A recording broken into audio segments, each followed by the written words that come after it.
Do we? A few. We understand that the PGMOL have acknowledged that James Tarkowski's yellow card last night should have been changed to a red. How do you react to that? And what do you think of the effectiveness and consistency of VAR when the officials' bosses are turning around and questioning a big decision in a big game? I think it's always good that if they think they've made a mistake, that they acknowledge that. And we all know that mistakes are being made in a football match by us, by me, by referees. And it's good that they acknowledged the mistake. But I think it was so clear, what I said yesterday, that so many pundits that are not Liverpool fan, all of them were clear about it as well. So good that they acknowledged it. And let's go on to Sunday. I should also add that obviously Everton had complaints about the goal and potential offside, but at the same time it seems to be that that's more the way the law's written rather than a mistake by VAR. Yeah, I agree. Because I conceded a goal like this when I was at Feyenoord against Atletico Madrid. Actually, then the linesman raised his flag, but then VAR interfered, saying, but the player that was offside didn't interfere with the situation. I disagreed with that completely. As I said yesterday, I disagree with the rule because I don't like the rule. Now, it was in a moment where Everton were playing in a low block, but most teams that are offensive want to have a high press. They want to go to the halfway line to play some players in an offside position. And then when the goalkeeper kicks it long, Virgil Neeb will go for a duel with a player that's in an offside position. And I always tell the linesman that it's offside, and he always tells me that he doesn't interfere with the play. So the rule was executed in the way it should, which was good for us. But I don't like the rule. How close do you feel to clinching that title now? 12 points clear, maximum 13 points needed. In theory, if results go your way, you could be title winners before you face that run of Spurs, Chelsea and Arsenal. Yeah, in theory, so many things can happen. So, again, we felt yesterday how hard it is to win a Premier League game. Because, yes, we won it. Yes, we are very happy with it. But I think David Moyes, again, deserves a lot of credit for how his team was lined up, how difficult they made it for us, how difficult they made it every single team since he's arrived over there. 9 games in a row unbeaten. Now, it's nice for us that we beat them, because we know how hard it is. That also tells you that with 8 games to go, it's every time a challenge. Starting Sunday against Fulham, who are having a very good season as well. So we are not working on theories about how many points this is. We are taking the challenge of Fulham on for Sunday, where we have to be at our best again, like yesterday, to get a result. A couple of other things to check, just Ali's fitness, how likely is he to be available, and how likely is Curtis Jones to continue at right back as well? That also depends on if players are coming back, the last one, which of course Trent and Joe will not be back in the upcoming weeks. Connor, have to wait and see if he's ready to be with the squad for Sunday. And then, of course, Curtis is an option because he did well. But I think Jarell did well a few times in the position also. So let's wait and see which decision we make on Sunday. And with Ali, it's simple. It's a concussion and you have to tick all the boxes. And the moment he does, he will be in goal. The moment he doesn't, we are following the protocol. You're welcome. In terms of Fulham, you probably remember the game from in December where they came and gave you a real good go. What memories do you have of that game in particular as to how difficult a side they had to face? The memory I have of that game is that they should have had a red card in the first half as well, but didn't get, and that did cost us points. But the main memory I have about that game was that we played incredible with 10 men. And if we can have the same effort, intensity with 11, we give ourselves a chance to win the game against Fulham. But I also remember the first 10-15 minutes that Fulham started off really well when it was still 11-3-11. So they're a good team. They have definitely more than a few threats.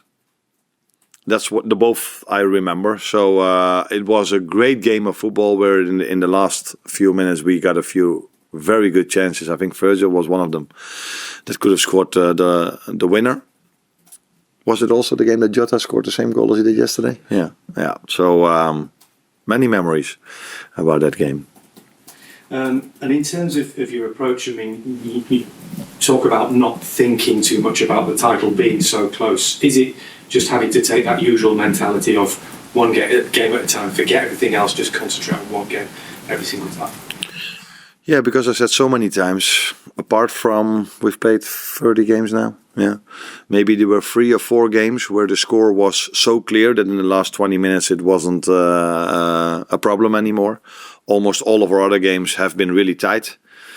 So that probably tells you as well how big of an accomplishment it is that we are 12 points clear at the moment and that we are doing so well. But because it doesn't come from itself, it's not like the team that won the league in the last 4 times. Were so many times 20 minutes before the end or at halftime already 3 or 4-0 up. That's not our season. That's why I have to give so much credit to our players there, because if you every time have to fight with a 1-goal lead or you were 1 goal down, that's probably even harder than being 3 or 4-0 up at halftime. Hi, Alan. Just you mentioned there about Jota getting the goal against Fulham, and we saw the goal he scored against Everton as well. How impressive and important is he? I mean, he's had injury problems this season, but he's an instinctive striker. But also when he has time to think about a situation, he's able to cope with that as well. Yeah, I think that's one of his most special qualities, that most players, if they come in a situation where they think they can score, they get a bit mixed up in their head. But he can stay really calm in those moments, recognize where he has to shoot the ball, recognize where the defenders are, what the goalkeeper probably expects, which corner he's gonna go to, and then he chooses the opposite one. So he's calm in the moments he has to shoot. Mo is an example of this as well, and that's one of his biggest qualities. I think what I've seen this season is that he started off really well, but that we missed him. We missed the best possible Jota maybe for 5 or 6 months. So he's been out for 3 or 4 months, but it took him quite a while to get to the level he was at before he got injured. And that's not only with him. I see this with almost all of our players that had an injury, that it takes a while to go back to Premier League level. So they're fit, they train, but the difference between good and excellent is only a small margin, and therefore apparently you need to have a run of games to come back to excellent again. Hopefully he will have that just at the right time now, between now and the end of the season. You've got a succession of matches now on Sundays with a gap in between each one. Is that how much of an advantage is that for you? Looking back at the first 8 months, you would say it's a disadvantage, because how well did we do by playing every 3 days? But I think there must have been a few moments during the season that we had 1 week rest as well. And I assume because we only lost once, that we probably won that game then as well. So I would have loved to play the quarterfinals of the Champions League, but unfortunately we faced Paris Saint-Germain.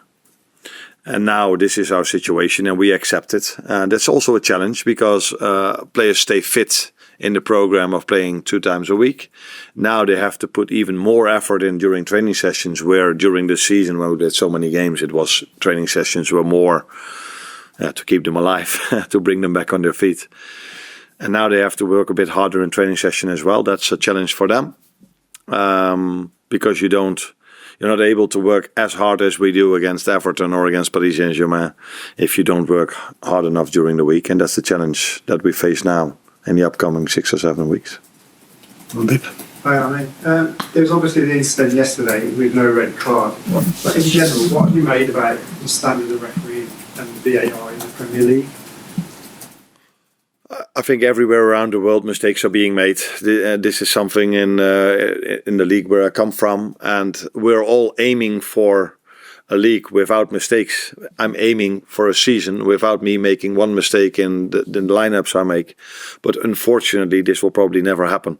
Not with me and not with referee decisions. So we also have to accept, which is sometimes very hard, as you noticed after the away game at Everton for me as well. And I got the idea that David wasn't as happy yesterday after the game, but he was a bit smarter than me. He went inside instead of staying on the pitch. Probably experience. So mistakes are being made. I know, for example, Holland. I follow the Dutch league in Holland. There's so much criticism on the referees over there. So I think it's something.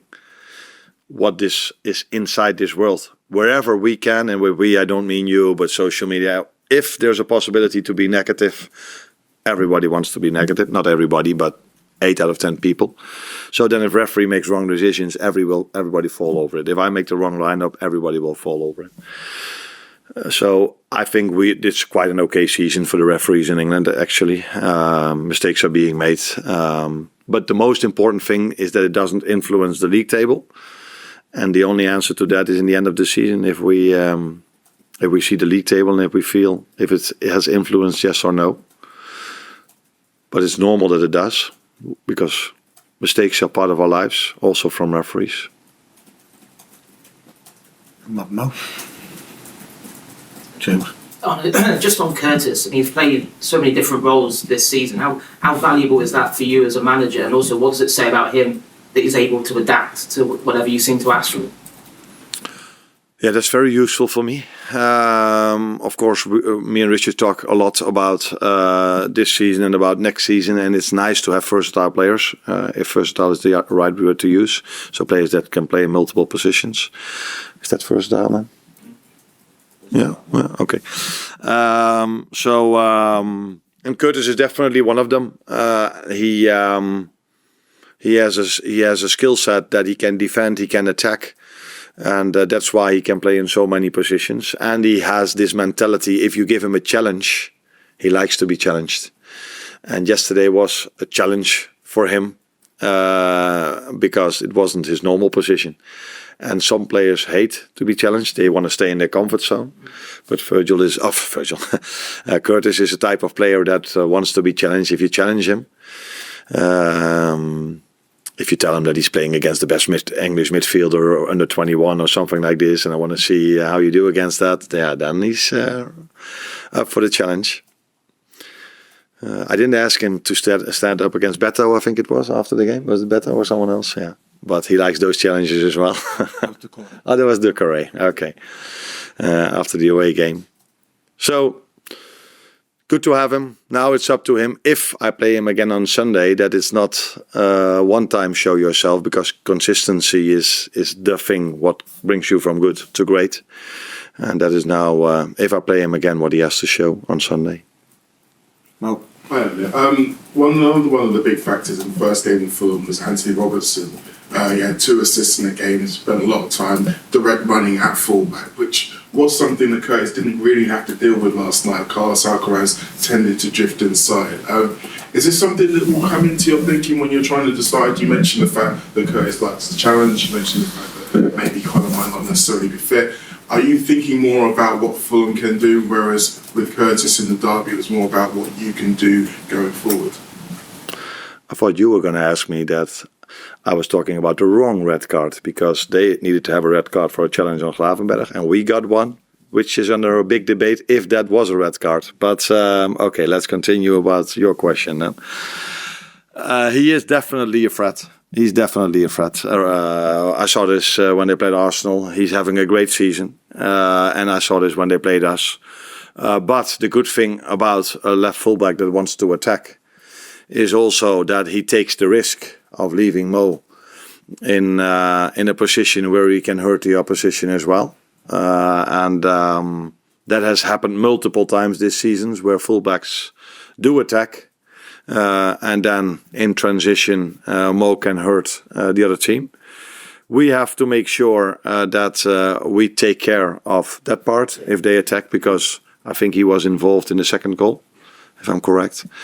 Yes, we have to have a good answer about that fullback, but the other one likes to attack as well, especially if they play with 5. So we have to find an answer to that. But every team brings you challenges. Everton brought us many challenges yesterday as well, and Fulham will do so also.